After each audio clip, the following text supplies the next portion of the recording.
اللہ اکبر۔ ان پڑھ اور غریب ماں کی یاد میں انہوں نے بڑی خوبصورت باتیں لکھی۔ کہا عالی نسب ہوٹلوں میں کھانا کھانے میں وہ سرور کہاں جو چولہے پر بیٹھ کے ماں کے ہاتھوں سے پکی ہوئی چپاتیاں کھانے میں ملتا ہے۔ عالی جناب، حضرت صاحب، قبلہ عالم، کیا کیا لفظ بولے جاتے ہیں اسٹیجوں کے اوپر، لیکن ان لفظوں کا وہ نشہ نہیں ملتا جو ماں کی زبان سے اوئے ببلو اور اوئے مٹھو میں رکھا ہوا ہے۔ ماں جب یہ کہہ کے پکارتی ہے تو لگتا ہے کہ سارا پیار سمٹ کے ماں کے لہجے میں آ گیا ہے، لفظ نہیں ہے، ماں کے منہ سے شہد ٹپک رہا ہے۔ ماں جب بولتی ہے تو اس کے لہجے میں جبریل بولتا ہے۔ ماں جب مسکراتی ہے تو لگتا ہے جنت کی ساری کلیاں کھل اٹھی ہیں۔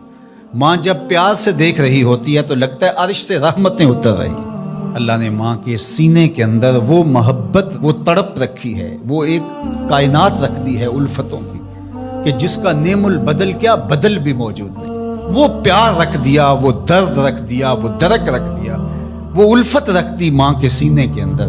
ایک شاعر ہوا تابش، اس نے ماں کے پیار کو کتنے خوبصورت پیرائے میں بیان کیا۔ ایک مدت سے میری ماں نہیں سوئی تابش، میں نے ایک بار کہا تھا مجھے رات کو ڈر لگتا ہے۔ ایک دن بچپن میں میرے منہ سے نکلا تھا امی مجھے رات کو سوتے ہوئے ڈر لگتا ہے۔ میں بوڑھا بھی ہو گیا ہوں، میری ماں اب بھی میرے بستر پہ پھونکے مارتی کہ میرے بیٹے کو رات کو ڈر نہ لگا۔ یہ ماں کے سینے کا پیار ہے، ماں کی الفت ہے، یہ ماں کی تڑپتی ہوئی ممتا ہے۔ اولاد کے لیے وہ دکھ بھی جھیلتی ہے، تکلیفیں بھی سہتی ہے۔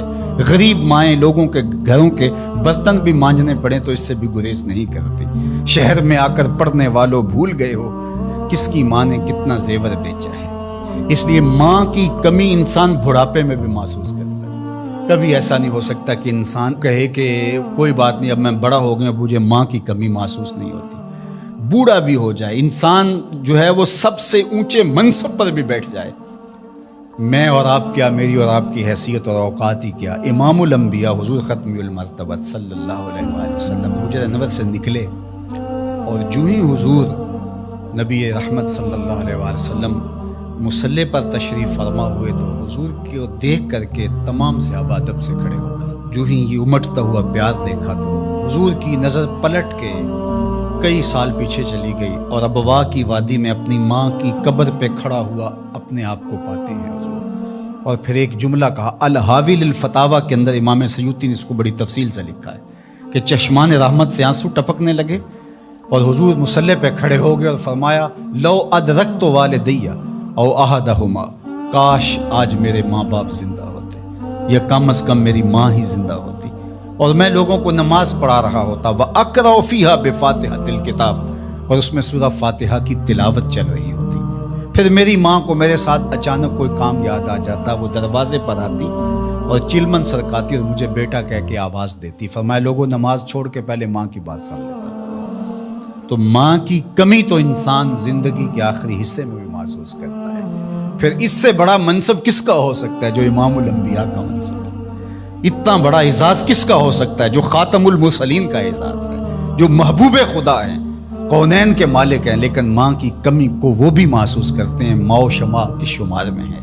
تو ماں باپ کا وجود اللہ کی رحمت ہے۔ جب یہ سایہ سر سے اٹھ جاتا ہے تو پھر پتہ چلتا ہے کہ بندہ کھڑا کہاں ہے۔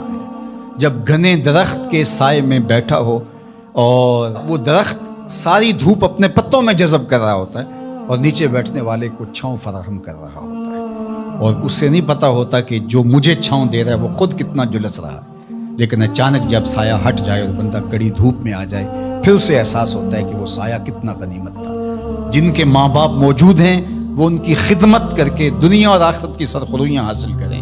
اللہ کی رضا بھی اس میں ہے، رسول اللہ کی رضا بھی اس میں ہے، اور دنیا اور آخرت کی بہتریاں اسی کے اندر پنہاں ہیں کہ ماں باپ کی تکریم بجا لائی جائے۔